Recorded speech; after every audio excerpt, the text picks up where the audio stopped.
साथ मैं हूं जोहम रुबा और आप देख रहे हैं यूपी की बात। आज हम आपको लेकर चलेंगे कानपुर देहात, जहां उद्योगों को बढ़ावा देने के साथ साथ सरकार और अग्निशमन विभाग इसके सुरक्षा मानकों को भी सुनिश्चित करने की दिशा में पूरी मेहनत कर रहे हैं। उद्योगों की सुरक्षा से जुड़े इस महत्वपूर्ण विषय पर पेश है हमारी रिपोर्ट।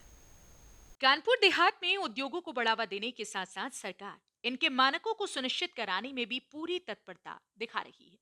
जिले के रनिया औद्योगिक क्षेत्र और जैनपुर औद्योगिक क्षेत्र में सैकड़ों उद्योग संचालित हैं, जिनमें हजारों लोग रोजगार पा रहे हैं और अपने परिवार का पालन पोषण कर रहे हैं। लेकिन इन उद्योगों के लिए सबसे अहम मुद्दा है अग्निशमन सुरक्षा, जिसे लेकर उत्तर प्रदेश सरकार और अग्निशमन विभाग लगातार निगरानी और पालन करवा रहे हैं। चाहे बड़ा उद्योग हो या छोटा, सभी को अग्नि सुरक्षा मानकों का पालन अनिवार्य कराया जा रखा है। कानपुर देहात में डीजल पेट्रोल डिपो, एचपीसीएल और रिलायंस इंडस्ट्री जैसे बड़े प्रतिष्ठान भी मौजूद हैं।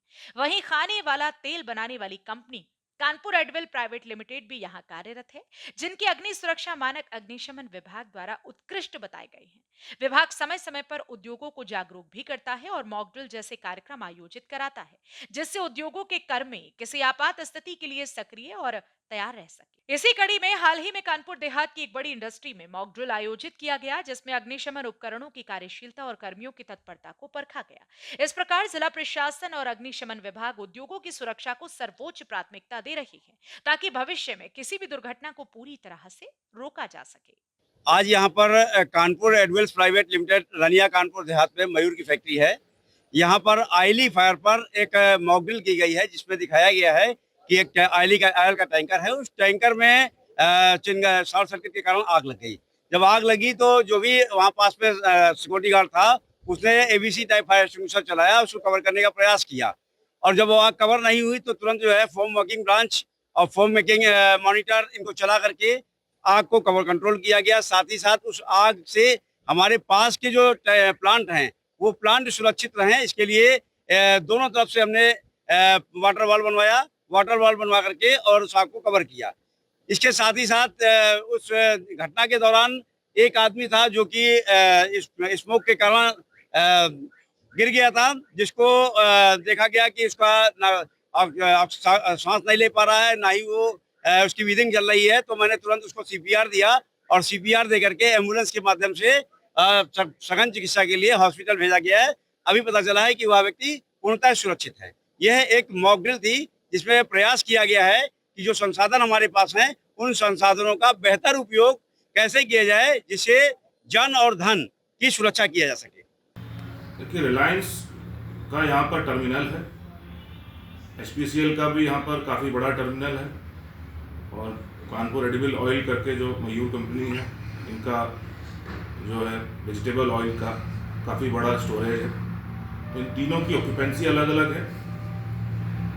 विशेषकर इन तीनों कंपनियों में जो रिलायंस और एचपीसीएल की फायर फाइटिंग की बात है, तो इन दोनों कंपनियों में एनबीसी के मानक तो पूरे हैं ही, और साथ में एनबीसी के ऊपर OISD 116, OISD stands for oil industry and safety directorate.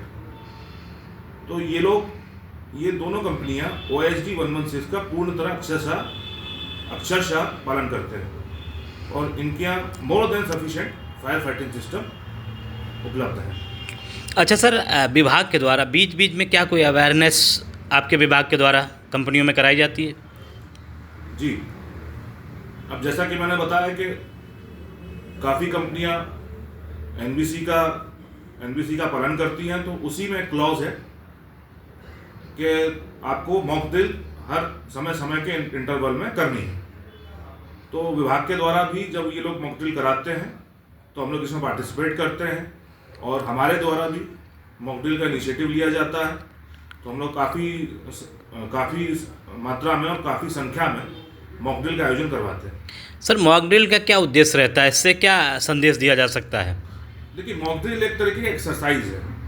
Exercise, उसमें एक सिनेरियो लिया जाता है, उसमें देखा जाता है कि अगर इस तरह की घटना सच में घटित हो गई तो सब जितने भी उसके पैरामीटर्स हैं, जितने भी उसके रिस्पॉन्सेस हैं, सब लोग रिस्पॉन्स करेंगे कि नहीं करेंगे। तो ऐसा एक मफ सिनेरियो बनाया जाता है, कि ये घटना घटित हो गई, उस हिसाब से फिर एक्शंस उसके आगे क्या क्या लेने हैं, कंपनी के मैनेजमेंट स्तर से उनको क्या एक्शन लेने हैं, तो उसकी तैयारियां होनी चाहिए, सबको पता होना चाहिए। इवैक्यूएशन सबसे पहले होना चाहिए।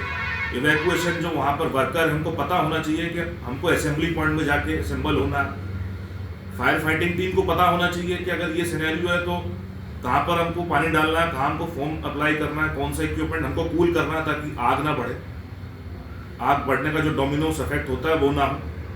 तो ये एक तरीके की एक्सरसाइज होती है, तो सबको अपना अपना रोल उसमें पता रहे और सच में अगर ऐसी घटना घटित हो गया तो टाइमली उसको रिस्पॉन्स कर सके। तो सर आप मानते हैं कि जैसे कानपुर एडविल है जो बड़ी इंडस्ट्री है, इनके यहाँ फायर सिस्टम बहुत अच्छा है? जी, ये मानते फायर सिस्टम एनबीसी के भी ऊपर के OSD 116 ये लोग फॉलो करते हैं और इनका fire system more than enough. तो देखा आपने कि किस तरह कानपुर देहात में उद्योगों की सुरक्षा को लेकर प्रशासन और अग्निशमन विभाग सतर्क है और समय समय पर जागरूकता और मॉक ड्रिल के जरिए तैयारियों भी कराई जा रही हैं। हमारे साथ बने रहिए, आगे अपडेट्स आपको देते रहेंगे। आप देखते रहिए यूपी की बात।